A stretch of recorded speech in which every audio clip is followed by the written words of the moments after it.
Marc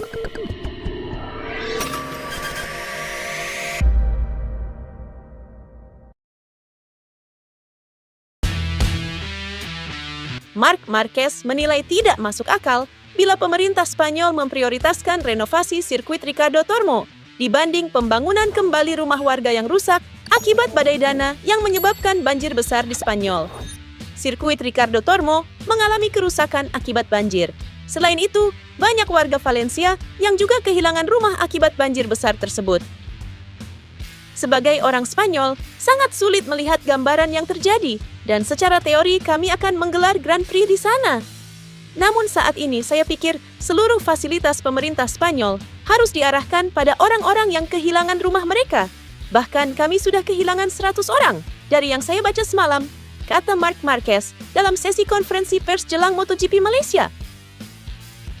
MotoGP Valencia adalah seri penutup balapan MotoGP 2024. Dengan tensi panas yang saat ini mengiringi persaingan Jorge Martin versus Pecco Bagnaia, MotoGP Valencia bisa jadi seri yang menentukan untuk perebutan gelar juara dunia. Meskipun dari kacamata seri MotoGP Valencia sangat krusial, Marc Marquez mengingatkan bahwa prioritas utama dalam situasi bencana adalah keselamatan dan keamanan warga. Kami harus memahami situasi dengan baik. Namun fasilitas seharusnya lebih dulu diutamakan untuk orang-orang yang terdampak. Maksud saya sudah melihat kerusakan sirkuit di Valencia, namun tidak masuk akal bila langsung memperbaiki itu ketika banyak orang yang saat ini tak punya rumah. Jadi, mari lihat hal yang bakal dilakukan, ujar Marquez. Pembalap Ducati Francesco Bagnaia mengaku tertekan dalam persaingan juara MotoGP 2024 menjelang MotoGP Malaysia 2024 di sirkuit Sepang 1-3 November. Saat ini Bagnaia di peringkat kedua klasemen MotoGP 2024 dengan total 436 poin, tertinggal 17 poin di belakang Jorge Martin yang jadi pemuncak klasemen. Dalam posisi mengejar Martin membuat Bagnaia mengalami tekanan. Pasalnya, sedikit melakukan kesalahan di MotoGP Malaysia 2024. Peluang juara bertahan. MotoGP itu mempertahankan gelar bisa sirna. Tekanan adalah bagian dari itu, dan saya menikmatinya sampai batas tertentu. Tentu saja, ada risiko yang terlibat, karena ada kemungkinan besar Jorge akan memenangkan kejuaraan, ujar Bagnaia dikutip dari Speedweek. Bagnaia optimistis bisa mengatasi tekanan itu dengan baik. Hal tersebut sudah dilakukan Bagnaia dalam 2 musim terakhir, di mana memiliki jarak yang tipis dengan pesaing. Pada MotoGP 2023, Bagnaia juga bersaing ketat dengan Martin dalam perburuan gelar juara. Sebenarnya itu perasaan yang baik. Tidak semua pembalap menghadapinya dengan cara yang sama, tetapi saya dapat mengatakan bahwa saya telah belajar untuk menghadapi itu. Saya berada di tim yang sangat bagus, dan kami harus menghadapinya selama 2 tahun terakhir. Dan kuncinya adalah tetap tenang, meskipun kami harus menyerang. Tujuan yang jelas untuk balapan di Sepang adalah untuk mengejar lebih dari sekadar 3 poin, seperti yang kami lakukan baru-baru ini di Thailand, ujar Bagnaia.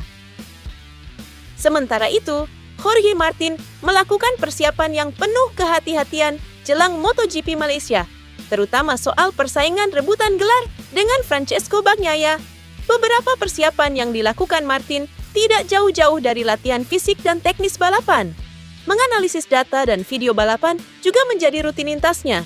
Namun selain itu, dia juga memantau gerak-gerik para rival, termasuk Bagnaia, yang menjadi musuh terberat dalam perebutan gelar. Saya mempersiapkan diri sebaik mungkin. Saya menganalisis semua data. Saya menonton semua video. Saya ingin menjadi yang terbaik, tidak hanya secara teknis dan fisik, tetapi juga mental. Pekerjaan di semua level lah yang membawa saya ke sini tahun lalu, dan pada keputusan meraih gelar. Saya adalah pihak yang tidak diunggulkan, dan saya berharap untuk tetap menjadi pihak yang tidak diunggulkan selama bertahun-tahun yang akan datang. Karena saya telah belajar banyak dari momen menyakitkan dan buruk. Kalah juga bisa menjadi hal yang menyenangkan. Saya telah bekerja keras berusaha menjadi orang yang lebih baik dan pembalap yang lebih baik. Saya telah berhasil sejauh ini, tapi saya berharap proses ini akan terus berlanjut di masa depan, ucap Martin. Manajer Ducati Corse, Davide Tardozzi, mengakui Francesco Bagnaia saat ini sudah mengungguli pencapaian legenda Ducati, Casey Stoner. Jadi, apapun hasil akhir MotoGP 2024, Tardozzi tetap puas dengan pencapaian Bagnaia di musim ini. Francesco Bagnaia tengah berusaha menjadi pembalap terbaik Ducati dengan memenangkan 3 gelar juara dunia secara beruntun. Pembalap asal Italia itu kini duduk di posisi kedua klasemen sementara MotoGP. Melihat kondisi itu, Tardozzi mengingatkan Bagnaia tidak boleh lagi membuat kesalahan dalam 2 balapan tersisa jika mau juara. Namun, andaikan tak juara pun, Tardozzi tetap mengakui Bagnaia sudah mengungguli pencapaian Casey Stoner yang memenangkan 2 gelar juara dunia. Saya harus katakan, yang sedikit mengganggu saya adalah Pecco telah memenangi setengah balapan dan berada di posisi kedua dalam kejuaraan. Ini adalah sesuatu yang seharusnya dan harus membuat kita berpikir sejenak untuk masa depan. Kami telah membuat terlalu banyak kesalahan dalam balapan, dan itu tidak boleh terjadi dalam waktu dekat. Namun, memiliki pembalap yang telah memenangkan setengah balapan dalam semusim adalah sesuatu yang penting. Pecco tengah mengukir sejarah. Saat ini ia mengungguli pria hebat seperti Casey Stoner. Jadi terima kasih Pecco, kata Tardozzi dikutip Crash. Sebagai perbandingan, Stoner berhasil memenangkan gelar pada musim 2007 dan 2011. Dia juga sukses memenangkan 10 dari 18 seri balapan pada musim 2007. Bagnaia sendiri sudah memenangkan kejuaraan dalam 2 musim beruntun.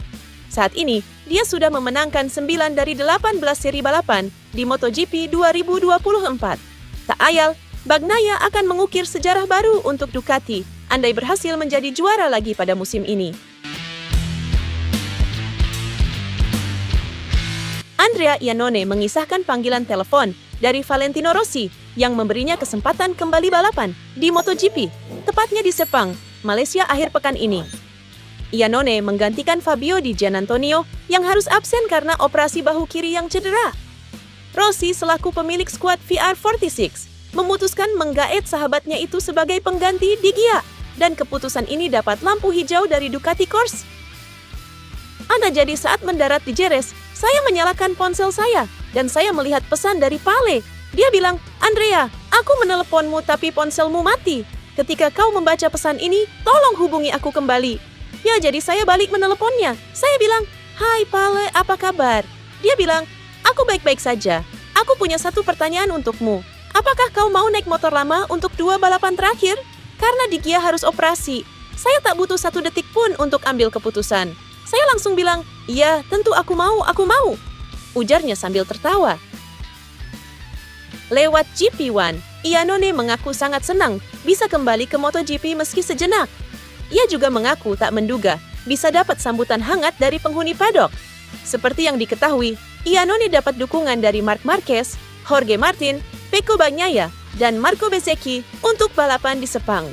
Iannone, yang kini berusia 35 tahun, diperkirakan akan kembali membela Pertamina Enduro VR46 Racing Team di MotoGP Valencia, Spanyol pada 15-17 November 2024. Namun skuad yang bermarkas di Tafulia, Italia, ini belum merilis konfirmasi resmi